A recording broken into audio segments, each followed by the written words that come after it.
Bismillahirrahmanirrahim. Alhamdulillahi hamdan katsiran thayyiban mubarakan fih,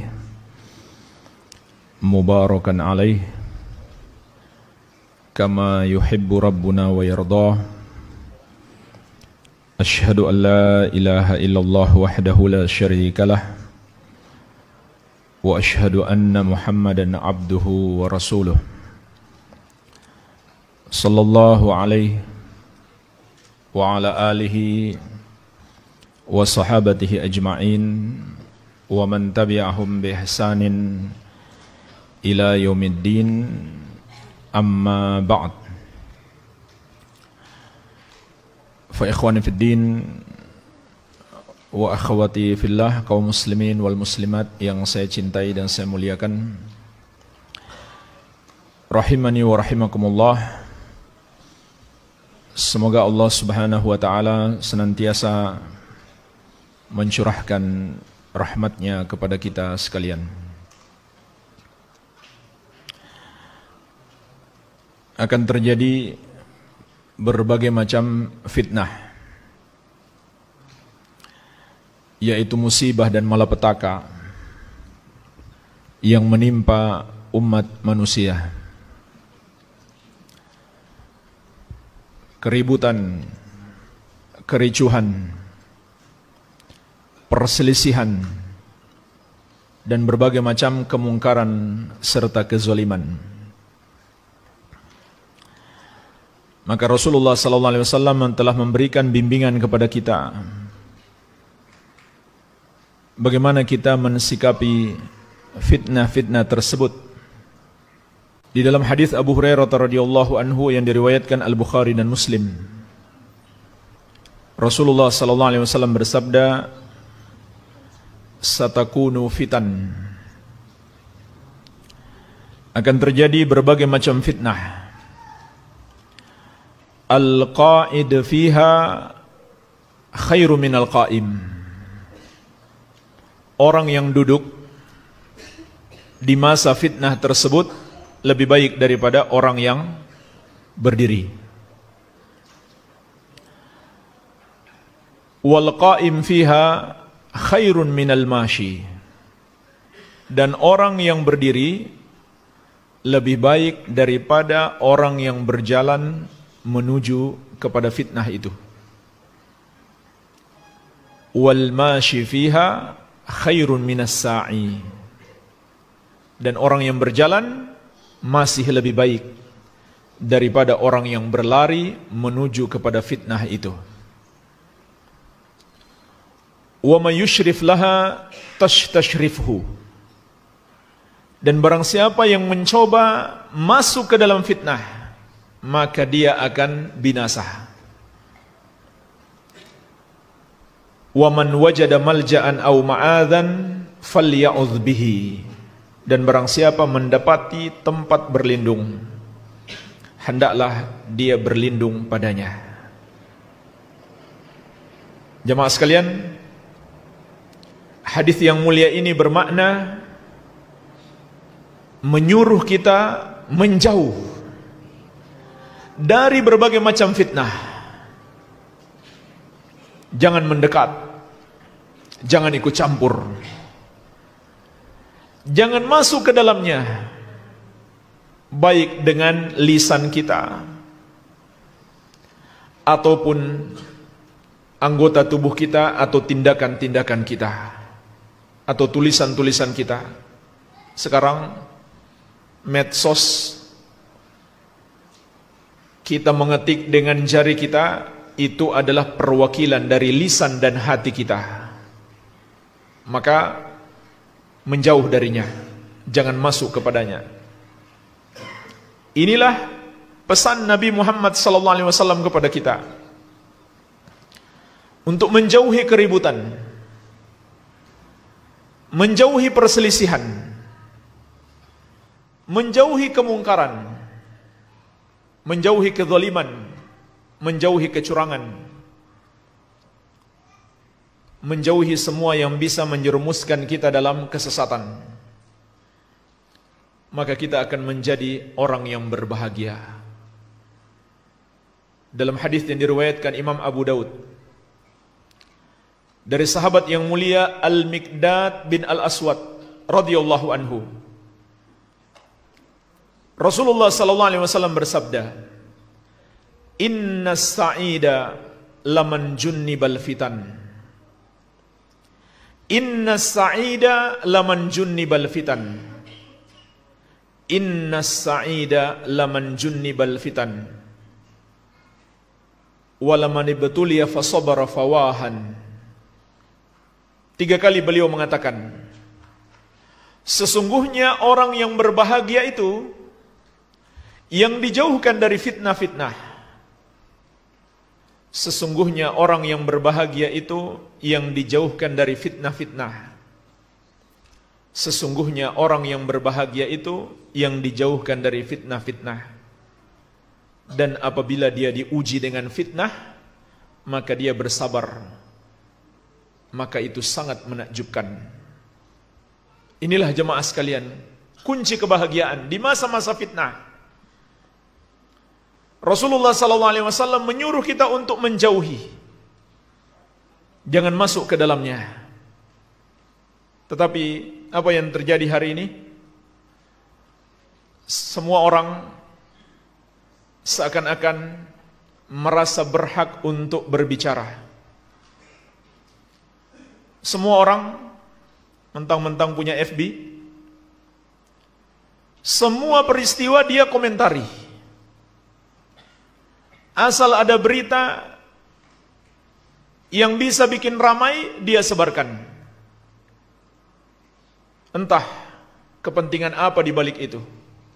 Yang jelas itu tidak sesuai dengan petunjuk Nabi Muhammad SAW yang menyuruh kita untuk menjauh dari berbagai macam fitnah. Apalagi terkait dengan urusan orang banyak. Allah Subhanahu wa ta'ala telah memberikan bimbingan kepada kita untuk urusan-urusan besar, urusan orang banyak, urusan negara, urusan politik. Jangan semua orang mau masuk ke dalamnya untuk memberikan komentar, untuk berbicara, ngasih fatwa dan lain-lain.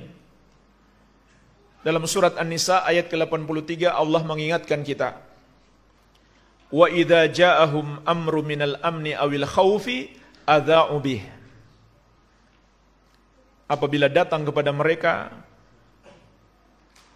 peristiwa atau berita tentang keamanan dan ketakutan, kata Syekh As-Sa'di rahimahullah dalam tafsir beliau, maksud ayat ini tentang urusan orang banyak yang bisa memberikan pengaruh pada stabilitas keamanan orang banyak. Ketika datang kepada mereka peristiwa-peristiwa itu, langsung mereka sebarkan. Subhanallah. Ini celaan Allah di dalam Al-Quran, dan kita lihat tiap hari terjadi di hari ini, terutama di medsos. Allah celah, ini celaan. Ayat ini bermakna celaan. Ketika datang kepada mereka berita-berita, peristiwa-peristiwa tentang urusan orang banyak, mereka langsung menyebarkannya. Mereka langsung memberi komentar-komentar, berfatwa, seakan-akan mereka yang ahlinya di situ, padahal tidak. Bagaimana seharusnya jemaah sekalian? Dalam permasalahan-permasalahan besar ini, kata Allah, walau radduhu ila rasul wa ila ulil amri minhum la'alimahu alladhina yastambitunahu minhum. Seandainya urusan itu mereka kembalikan kepada Rasul, yaitu ketika beliau masih hidup, dan kepada para ulama di kalangan mereka, maka orang-orang yang menginginkan kebenaran, mereka akan dapatkan dari Rasul atau dari para ulama tersebut. Makanya berdasarkan ayat ini, para ulama menjelaskan, termasuk manhaj ahlus sunnah wal jamaah, terutama di masa-masa fitnah, kita merujuk kepada ulama-ulama besar, terutama ulama-ulama yang sudah tua umurnya dan mendalam ilmunya. Dan Rasulullah SAW bersabda, al-barakatu ma'a akabirikum, keberkahan itu bersama orang-orang tua kalian. Maksudnya yang sudah tua umurnya dan mendalam ilmunya. Terlebih lagi di masa-masa genting, kalau kita merujuk kepada anak-anak muda yang masih sulit menahan emosinya, seringkali ilmu mereka terkalahkan dengan emosi mereka. Maka ini salah satu penyebab terjadinya kerusakan. Anak-anak muda yang emosinya mengalahkan ilmunya, atau yang bodoh, yang nggak punya ilmu. Semua berkomentar, semua berbicara di masa-masa terjadi kekisruhan, keributan. Maka akan terjadi berbagai macam kekacauan itu lebih besar lagi, menjadi lebih besar lagi. Rasulullah SAW juga telah mengabarkan kepada kita, mengingatkan kita akan datangnya zaman tersebut. Dalam hadis Abu Hurairah radhiyallahu anhu yang diriwayatkan Imam Ibnu Majah, Al-Hakim dan yang lainnya. Kata Nabi SAW, yakunu 'alan nasi sanawatun khadda'at. Akan terjadi pada manusia tahun-tahun yang penuh dengan tipu daya, penuh dengan kecurangan. Banyak orang melakukan kecurangan di tahun-tahun itu. Yusaddaqu fiha al-kadhib wa yukadzabu fiha as-sadiq. Di masa-masa itu orang yang tidak jujur, pendusta, dipercaya. Dan orang yang jujur didustakan. Wa yu'tamanu fiha al-kha'in wa yukhawwanu fiha al-amin. Orang yang berkhianat dipercaya. Orang yang amanah dikhianati. Ini masa-masa yang akan datang. Telah diingatkan oleh Rasulullah SAW. Orang yang tidak amanah itu yang dipercaya. Kenapa? Hebat pencitraannya.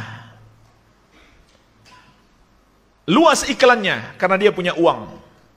Sedangkan yang amanah tidak dipercaya, didustakan. Wayantiku fiha ruwaibidah.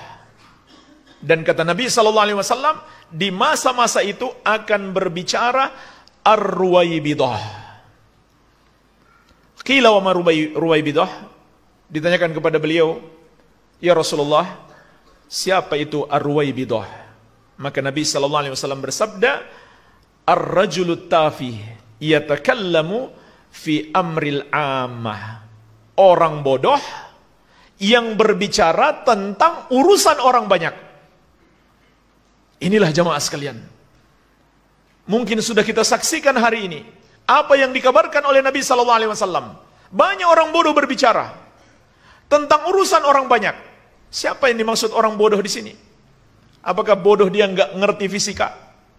Nggak ngerti matematika, nggak ngerti ilmu bisnis, tidak mengerti ilmu politik yang mereka pelajari hari ini? Bukan itu yang dimaksud orang bodoh, tapi tidak ngerti ilmu agama. Karena ilmu agama inilah solusi. Al-Quran dan Sunnah sesuai pemahaman Ahlus Sunnah wal Jamaah, itulah solusi untuk setiap permasalahan kita. Tapi orang-orang bodoh yang tidak ngerti ilmu agama ini, mereka yang berbicara, tidak merujuk kepada para ulama. Maka jemaah sekalian, Rasulullah SAW telah memberikan kepada kita bimbingan, jalan selamat untuk menghindari segala keributan ini, menjauh darinya. Kemudian jemaah sekalian, pada kesempatan yang mulia ini juga kami ingin menyampaikan nasihat dan renungan untuk saudara-saudara kita yang suka melakukan demonstrasi. Kalau ada saudara-saudara antum, kawan antum yang suka melakukan demonstrasi, ajaklah mereka merenung.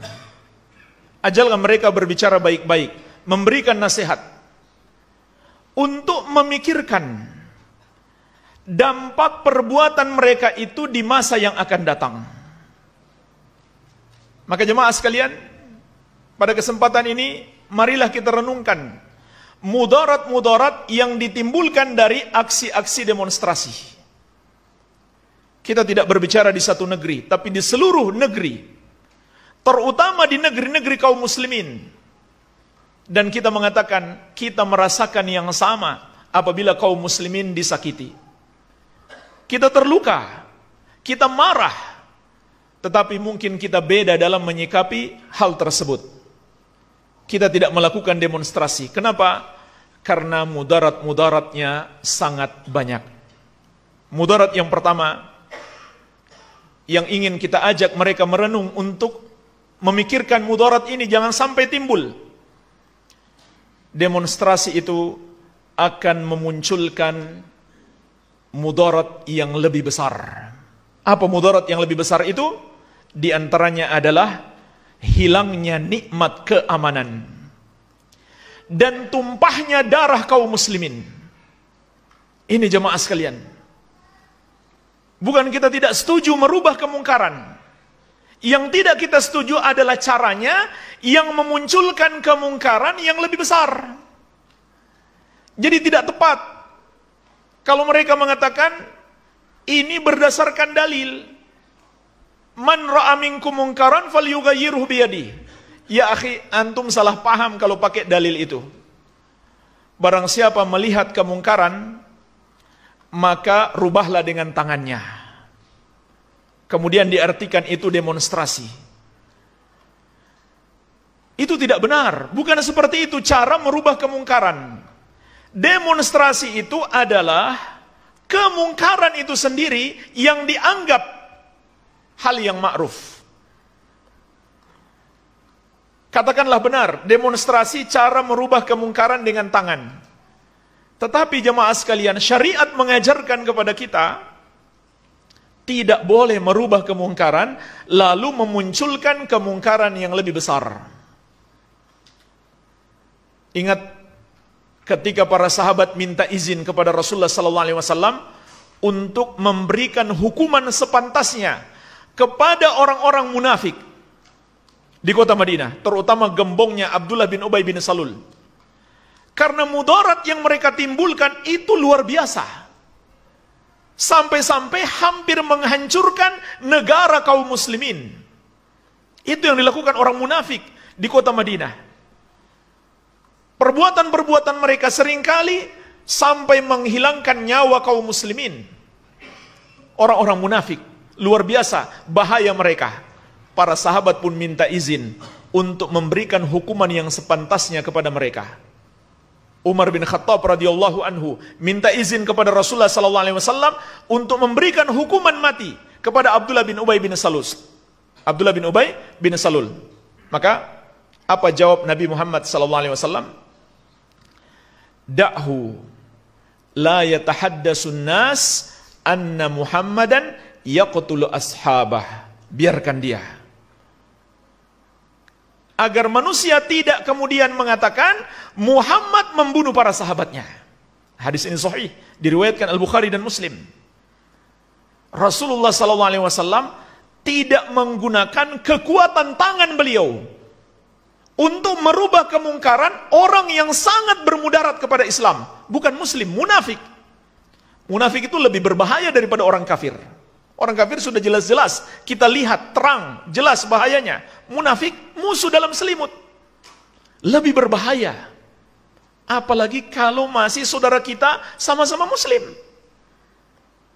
Orang munafik saja Rasulullah SAW tidak menggunakan kekuatan tangan menghabisi mereka untuk merubah kemungkaran mereka. Kenapa? Beliau khawatir muncul mudarat yang lebih besar. Apakah ada orang yang mengatakan kalau begitu Rasulullah SAW jika tidak merubah kemungkaran, tidak dengan tangan, berarti lemah imannya? Apakah ada orang yang berkata begitu? Tidak, jamaah sekalian. Tidak begitu. Nabi SAW yang paling kuat imannya. Kita semua yakin. Tidak ada orang yang mengatakan Nabi SAW lemah imannya karena tidak merubah kemungkaran dengan tangannya. Apalagi dikatakan selemah-lemah iman. Jadi jemaah sekalian, itu salah paham. Menggunakan hadis itu untuk melakukan demonstrasi. Kenapa? Karena cara seperti itu justru akan memunculkan mudarat yang lebih besar. Di antara mudarat terbesar adalah hilangnya nikmat keamanan. Jemaah sekalian, renungkanlah apa yang terjadi di sebagian negeri-negeri kaum muslimin ketika telah hilang nikmat keamanan. Rumah-rumah mereka hancur, masjid-masjid mereka hancur, sekolah-sekolah mereka hancur. Mereka hidup di kamp-kamp pengungsian, berpindah dari satu tempat pengungsian ke tempat pengungsian yang lain. Makan pun susah, kadang makan, kadang tidak. Di musim dingin mereka kedinginan, di musim panas mereka kepanasan. Dan setiap saat terancam dengan ledakan-ledakan bom dan serangan-serangan musuh. Itu yang terjadi jemaah sekalian. Beberapa hari yang lalu saya nonton sebuah video di medsos. Anak-anak Suriah umur kurang lebih 9 tahun, 10 tahun. Di tes mereka ditulis huruf hijaiyah besar-besar, alif, ba, ta, tha. Mereka tidak tahu. Tidak tahu jemaah sekalian. Bagaimana mau tahu? Sekolahnya sudah hancur. Dia hidup di pengungsian, bagaimana mau belajar? Pengungsiannya tidak aman, masih berpindah-pindah, terancam diserang. Udah anak umur 9 tahun, 10 tahun, tidak tahu huruf hijaiyah. Itu di Suriah, belum di negeri-negeri yang lain, ketika hilang nikmat keamanan. Maka kita harus bersyukur dengan nikmat keamanan ini. Kemudian takutlah apabila kita melakukan aksi-aksi demonstrasi. Lalu dengan sebab perbuatan kita, atau mungkin kita terlibat sedikit maupun banyak, kemudian hilang nyawa seorang muslim. Apakah yang hilang itu dari anggota masyarakat atau aparat? Sama-sama muslim. Katakanlah kita sebut mereka curang, mereka zalim. Apakah pantas nyawanya dihilangkan? Ketahuilah jemaah sekalian, menghilangkan nyawa seorang mukmin itu ancamannya berat sekali. Allah ingatkan di surat An-Nisa ayat 93. Wa may yaqtul mu'mina muta'ammidan fajaza'uhu jahannamu khalidan fiha wa ghadiballahu alaihi wa la'anah wa a'adda lahu 'adzaban 'azima. Barang siapa membunuh seorang mukmin dengan sengaja. Perhatikan, mukmin. Barang siapa membunuh seorang mukmin. Mukmin itu kan ada mukmin yang imannya baik, ada mukmin yang lemah iman. Mencakup semuanya. Walaupun dia lemah iman, tapi dia masih mukmin. Maka barang siapa membunuhnya dengan sengaja, balasannya adalah neraka jahanam. Dia akan diazab dalam waktu yang sangat lama. Allah murka kepadanya dan Allah melaknatnya dan Allah menyiapkan untuknya azab yang besar. Hati-hati jamaah sekalian, jangan sampai turunnya kita ke jalan lalu kita terlibat menghilangkan nyawa seorang muslim. Itu kalau satu orang yang korban. Bagaimana kalau terjadi keributan, kerusuhan, enggak jelas lagi. Entah siapa yang kita pukul, entah siapa yang kita bunuh. Dan sudah berapa banyak orang. Subhanallah. Rasulullah sallallahu alaihi wasallam mengingatkan kita, la zawalu hadhihi dunya ahwanu 'ala Allah min qatli rajulin muslim. Musnahnya dunia ini lebih ringan di sisi Allah daripada hilangnya nyawa seorang muslim atau membunuh seorang muslim. Maka ini yang perlu kita ajak saudara kita yang melakukan demonstrasi untuk merenung, untuk memikirkan apa dampak dari demonstrasi tersebut. Apakah mereka bisa menjamin tidak akan terjadi kerusuhan? Apakah mereka bisa menjamin tidak akan tersusupi oleh provokator? Tidak ada yang bisa menjamin jemaah sekalian. Maka Rasulullah SAW telah memerintahkan kita untuk menjauh dari berbagai macam fitnah tersebut. Itu fitnah, keributan, perselisihan. antara sesama muslim. Begitu pula jemaah sekalian, kita ajak mereka merenung, termasuk mudarat yang sangat besar.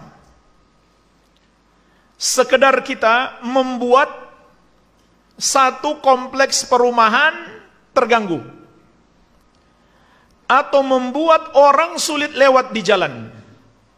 Dalam hadis yang diriwayatkan Imam Ahmad dan Abu Daud dari sahabat yang mulia Mu'adz bin Anas al-Juhani radhiyallahu anhu, dan hadis ini disahihkan oleh Asy-Syaikh Al-Albani.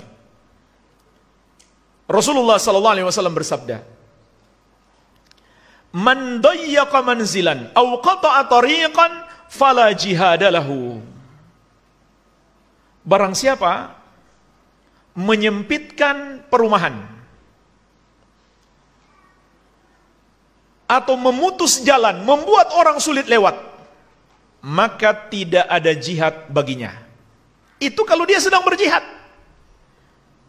Dan Nabi SAW menyampaikan hadis ini kepada para mujahid sejati, para sahabat Nabi Muhammad SAW, berjihad beneran, lawannya orang-orang kafir. Tidak ada jihad melawan sesama muslim. Bukan itu jihad. Melawan, membunuh sesama muslim yang tidak seharusnya dibunuh. Ini para mujahid yang berperang melawan orang-orang kafir. Bersamaan dengan itu Rasulullah SAW mengingatkan mereka, hati-hati gerakan kalian. Jangan membuat perumahan menjadi sempit, mengganggu warga, membuat orang sulit lewat. Tidak ada jihad bagi kalian kalau kalian melakukan itu. Maksudnya pahala jihadnya hilang. Pahala jihadnya hilang. Itu kalau berjihad beneran.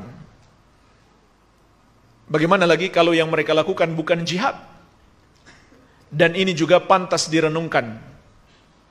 Mudarat yang besar, yaitu demonstrasi itu termasuk kategori tasyabbuh, menyerupai orang kafir.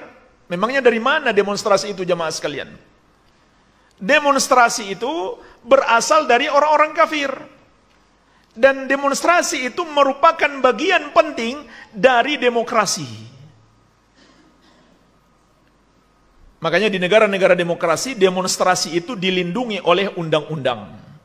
Dan kita sudah tahu demokrasi itu bukan dari kaum muslimin. Maka melakukan demonstrasi termasuk ikut-ikutan kepada mereka. Padahal Nabi SAW telah mengingatkan, man tasyabbaha biqaumin fahuwa minhum. Barang siapa menyerupai satu kaum, dia bagian dari mereka. Kenapa dia terancam menjadi bagian dari mereka?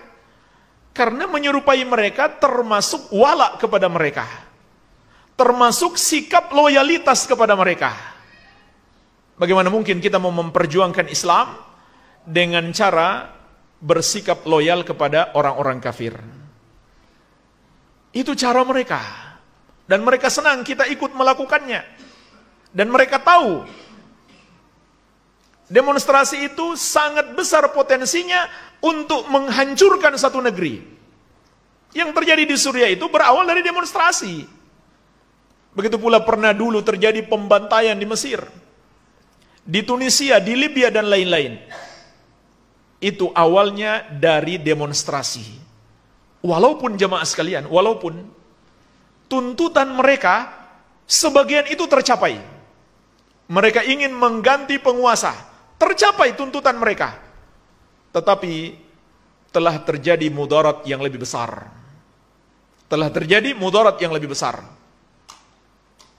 Maka jemaah sekalian, syariat yang agung ini memberikan bimbingan kepada kita agar semua yang kita lakukan mendatangkan maslahat.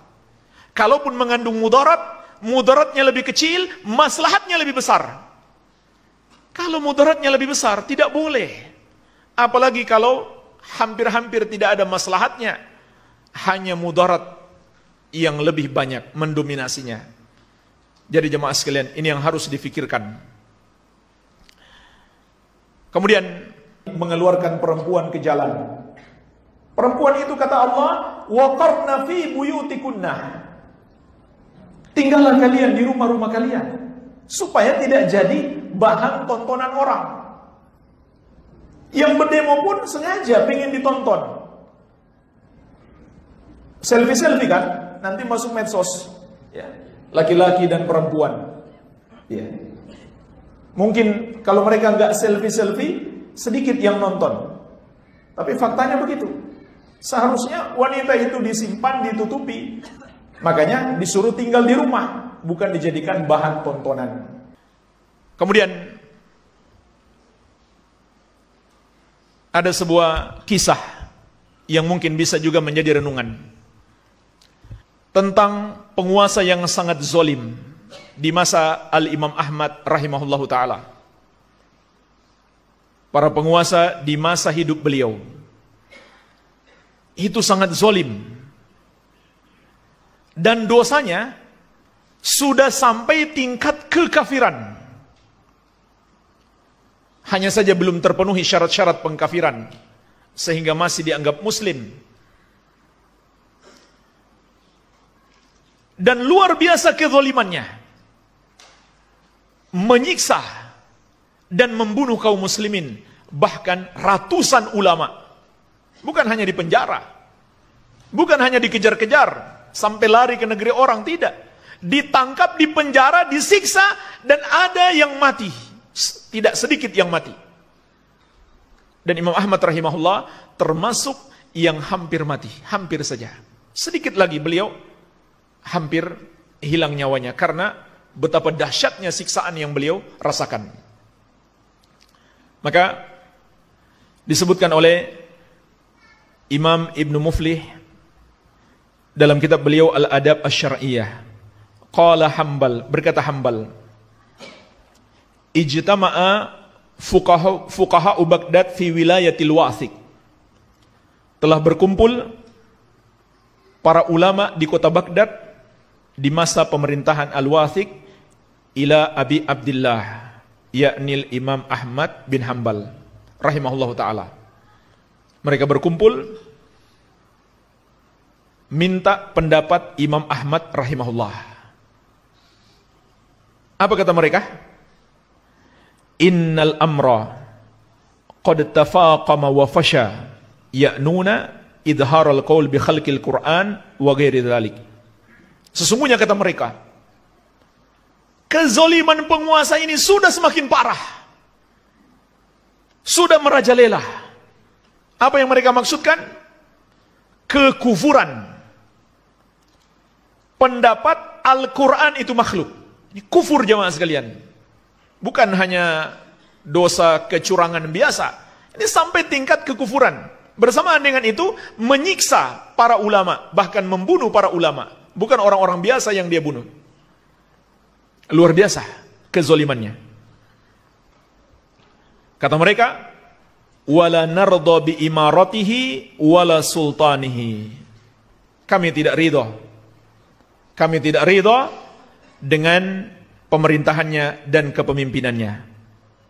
Fanadharahum fi dzalik. Maka Imam Ahmad menasihati mereka. Perhatikan jemaah sekalian. Dan Imam Ahmad ini korban, dan termasuk korban yang paling parah oleh pemerintah yang zalim di masa itu. Tapi lihat bagaimana seorang imam ahlu sunnah berpegang teguh dengan sunnah. Waqal, beliau berkata, alaikum bil inkar fi qulubikum. Hendaklah kalian mengingkari penguasa kalian dengan hati kalian. Ada orang yang mengatakan payah Imam Ahmad. Apakah ada yang mau mengatakan sekarang Imam Ahmad payah, imannya paling lemah? Tidak jemaah sekalian. Karena Imam Ahmad tahu, di saat kondisi seperti itu yang paling tepat. Kalau mau merubah dengan lisan tidak sanggup, dengan tangan apalagi, malah akan memunculkan kemungkaran yang lebih besar. Maka beliau suruh mengingkari dengan hati. Apa ada yang berani mengatakan Imam Ahmad lemah iman? Tidak jemaah sekalian. Ini orang yang berilmu. Semua umat Islam mengakui. Kemudian beliau berkata, wala takhla'u yadan min ta'atin. Dan jangan kalian lepaskan tangan kalian dari ketaatan. Maksudnya tetap taat, tetap tunduk dan patuh dalam hal yang ma'ruf. Jangan memberontak. Jangan melakukan aksi-aksi untuk melengsarkan. Tetap tunduk kepadanya. Lihat jemaah sekalian. Padahal ini penguasa yang kejam sekali, zalim sekali, sampai tingkat kekufuran. Dan Imam Ahmad termasuk korbannya. Kemudian beliau berkata, wala tashukku asal muslimin, dan jangan kalian rusak persatuan kaum muslimin. Kaum muslimin akan terpecah belah, akan berperang antara yang pro dan yang kontra, antara masyarakat dan aparat. Jamaah sekalian, kalau kaum muslimin bertengkar, berperang, siapa yang tertawa? Orang-orang kafir. Tepuk tangan mereka. Kalau antara masyarakat dan aparat di satu negeri muslim saling berperang, jangan kita biarkan orang-orang kafir itu bertepuk tangan. Wala tasfiku dima'akum wa dima'al muslimin ma'akum. Dan jangan kalian tumpahkan darah-darah kalian dan darah kaum muslimin bersama kalian. Hati-hati. Tumpahnya darah seorang muslim ini tidak main-main. Takutlah apabila kita melakukan aksi-aksi demonstrasi, lalu dengan sebab perbuatan kita, atau mungkin kita terlibat sedikit maupun banyak, kemudian hilang nyawa seorang muslim. Apakah yang hilang itu dari anggota masyarakat atau aparat? Sama-sama muslim. Katakanlah kita sebut mereka curang, mereka zalim. Apakah pantas nyawanya dihilangkan? Ketahuilah jemaah sekalian, menghilangkan nyawa seorang mukmin itu ancamannya berat sekali. Allah ingatkan di surat An-Nisa ayat 93. Wa may yaqtul mu'mina muta'ammidan fajaza'uhu jahannamu khalidan fiha wa ghadiballahu alaihi wa la'anah wa a'adda lahu 'adzaban 'azima. Barang siapa membunuh seorang mukmin dengan sengaja. Perhatikan, mukmin. Barang siapa membunuh seorang mukmin. Mukmin itu kan ada mukmin yang imannya baik, ada mukmin yang lemah iman. Yang mencakup semuanya. Walaupun dia lemah iman, tapi dia masih mukmin. Maka barang siapa membunuhnya dengan sengaja, balasannya adalah neraka jahanam. Dia akan diazab dalam waktu yang sangat lama. Allah murka kepadanya dan Allah melaknatnya dan Allah menyiapkan untuknya azab yang besar. Hati-hati jamaah sekalian, jangan sampai turunnya kita ke jalan lalu kita terlibat menghilangkan nyawa seorang muslim. Itu kalau satu orang yang korban. Bagaimana kalau terjadi keributan, kerusuhan, enggak jelas lagi. Entah siapa yang kita pukul, entah siapa yang kita bunuh. Dan sudah berapa banyak orang. Subhanallah. Rasulullah sallallahu alaihi wasallam mengingatkan kita, la zawalu hadhihi dunya ahwanu 'ala Allah min qatli rajulin muslim. Musnahnya dunia ini lebih ringan di sisi Allah daripada hilangnya nyawa seorang muslim atau membunuh seorang muslim. Maka ini yang perlu kita ajak saudara kita yang melakukan demonstrasi untuk merenung, untuk memikirkan apa dampak dari demonstrasi tersebut. Apakah mereka bisa menjamin tidak akan terjadi kerusuhan? Apakah mereka bisa menjamin tidak akan tersusupi oleh provokator? Tidak ada yang bisa menjamin jemaah sekalian.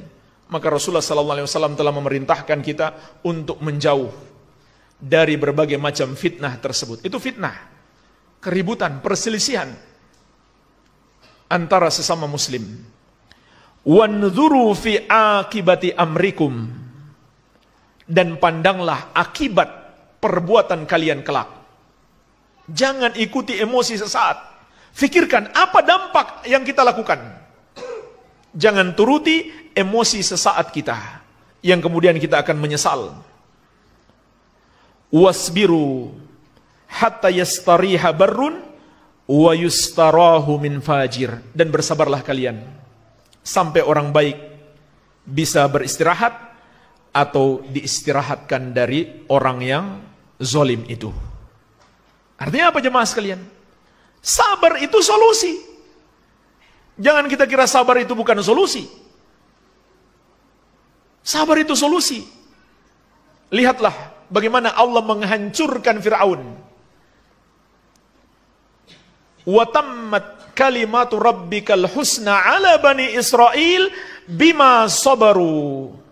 Telah sempurna kalimat Rabbmu yang maha baik, yaitu menolong Bani Israel dikarenakan kesabaran mereka. Apakah Bani Israel punya kekuatan menjatuhkan Fir'aun? Tidak. Mereka sabar dan Allah berikan pertolongan. Dan Nabi SAW juga menyuruh kita bersabar. Perhatikanlah jemaah sekalian, renungkanlah baik-baik hadis ini. Dan tundukkan hati kita kepada sunnah Nabi Muhammad SAW. Dan kalahkan emosi dan akal kita di hadapan sunnah Nabi SAW. Dalam hadis Ibnu Abbas radhiyallahu anhuma diriwayatkan Al-Bukhari dan Muslim, Rasulullah SAW bersabda, "Man ra'a min amirihi syai'an yakrahuhu falyasbir. Fa innahu man farakal jama'ata shibran famata famitatun jahiliyah." Barang siapa yang melihat kemungkaran dilakukan oleh pemimpinnya, hendaklah dia bersabar. Perhatikan jemaah sekalian.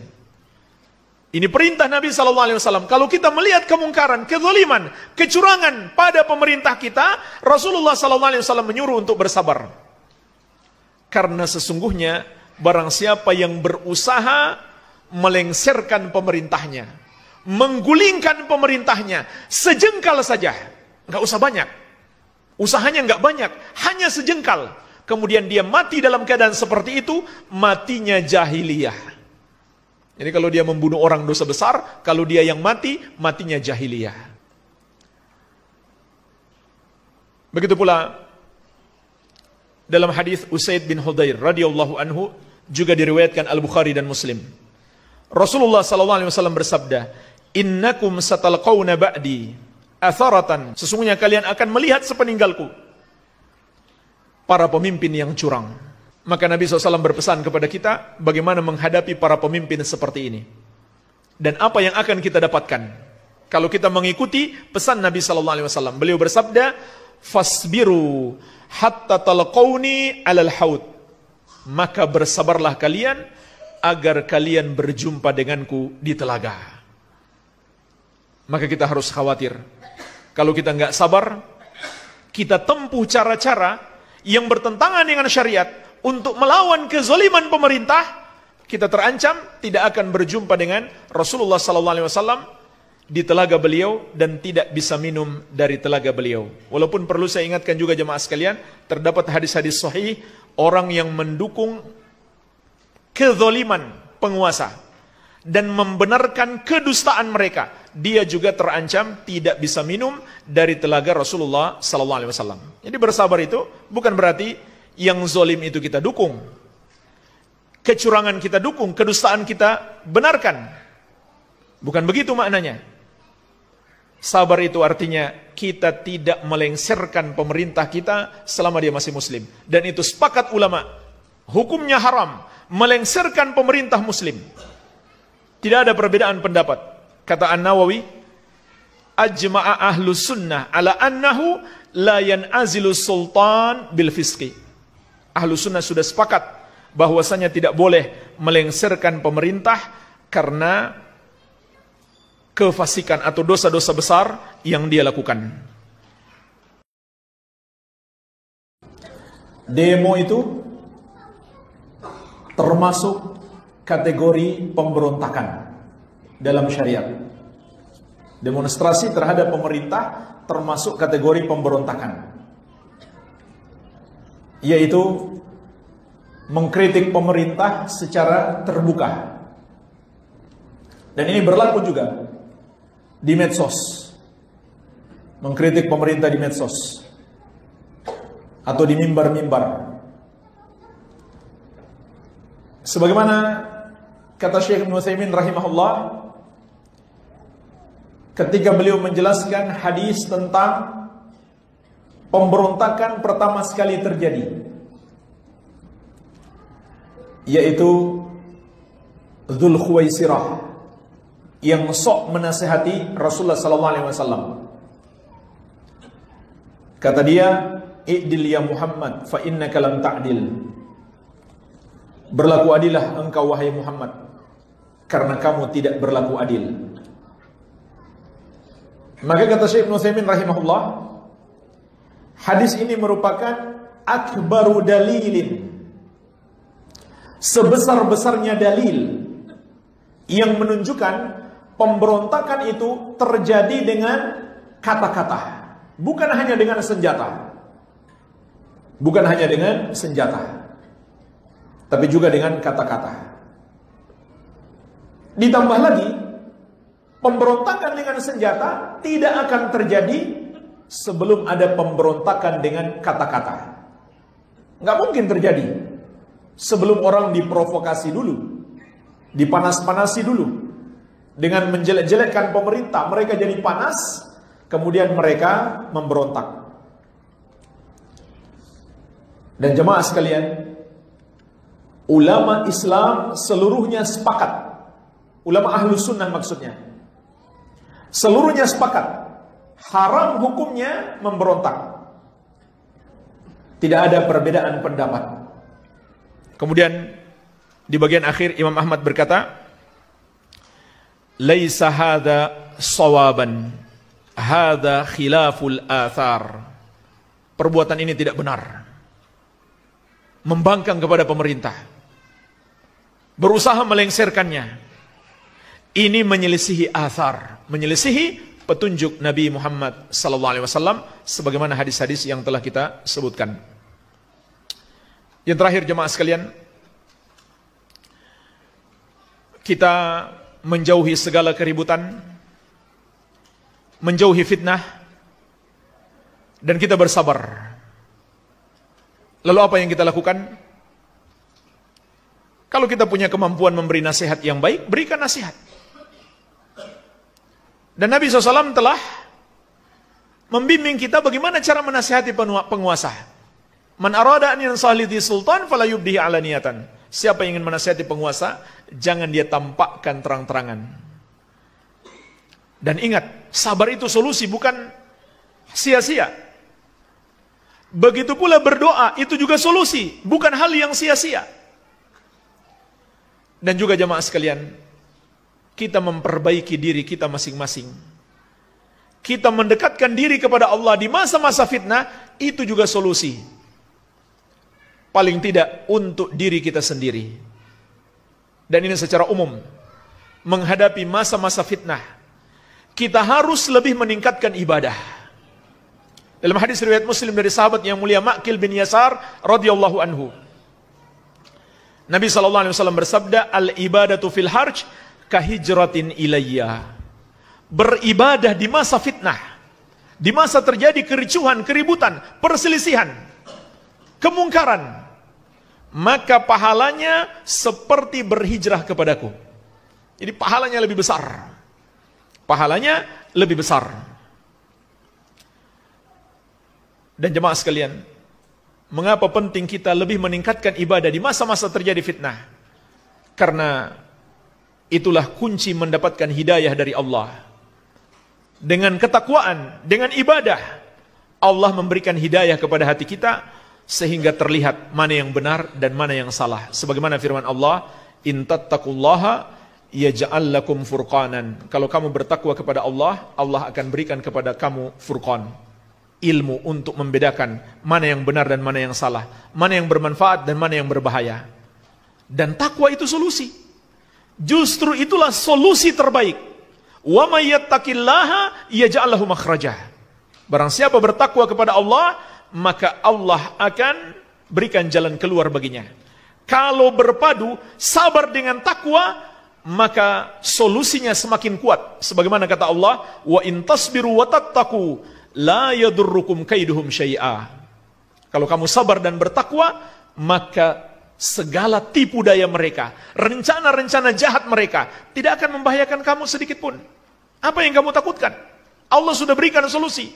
Kalau kamu sabar dan bertakwa, rencana-rencana jahat mereka akan Allah hancurkan. Tidak akan memberi bahaya kepadamu sedikit pun. Hanya masalahnya, kita lebih percaya kepada Allah atau lebih percaya kepada kekuatan kita, masa kita, politik kita, ekonomi kita.